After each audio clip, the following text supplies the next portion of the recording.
નમસ્કાર ખેડૂત મિત્રો, આજે અમારા ફાર્મની મુલાકાતે અલગ અલગ જગ્યાથી ખેડૂતો આવ્યા, તો આપણે એમનો પેલો પરિચય લઈ લઈએ.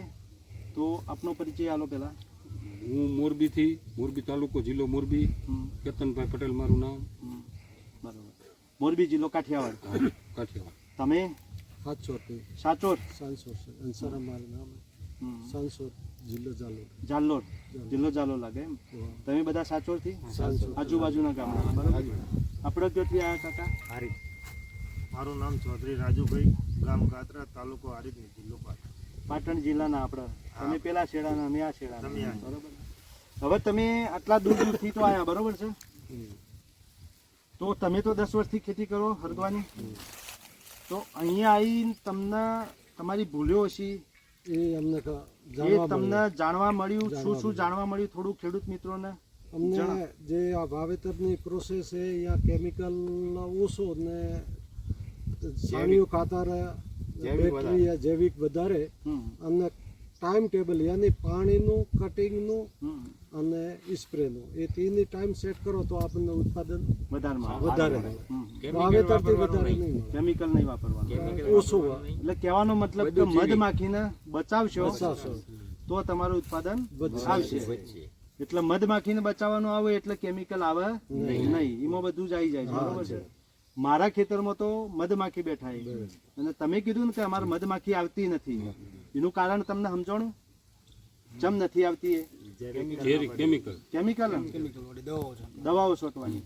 તમે તો યુરિયાની વાત કરી કે યુરિયા ઉપર મોલો મશી આવે તો એ કેમિકલ ને. અમારે મોલો મશીન એવું આવતું નથી.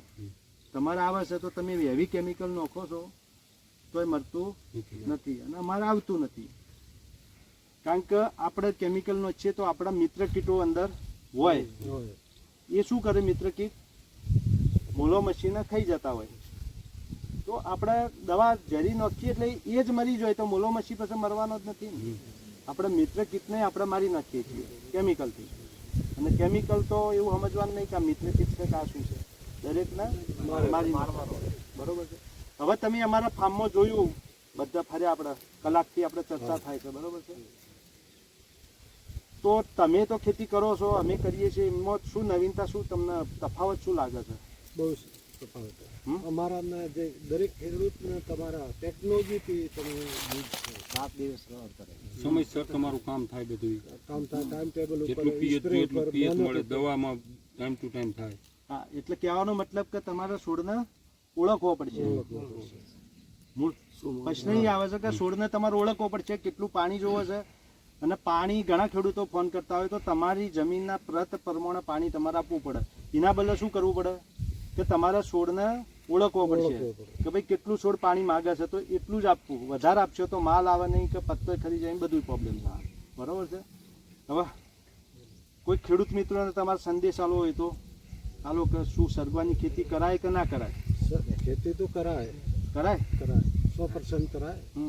એને મેં શું કે થોડો મહેનત ટેકનોલોજીથી કરે તો ફેલ નહીં થાય. વાવેતરથી કોઈ ફરક નહીં પડે, બજારથી કોઈ ફરક નહીં પડે. મેં તમને સમજાય ને, બજારથી નહીં ફરક પડે. મધુમક્ખીનો વિષય ધ્યાન રાખવાનો. મધમાખી નહીં મારો, એમાં બધું જ આવી ગયું.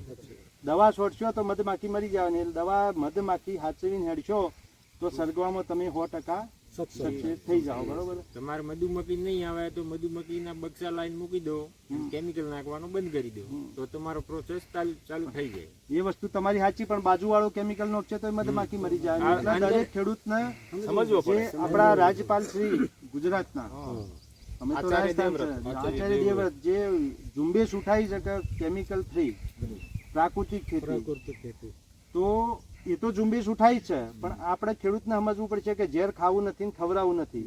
જો આટલું સમજી જાય ને તો પ્રાકૃતિક સક્સેસ બરોબર. આપણે ખુદને સમજવાનું છે બરોબર છે.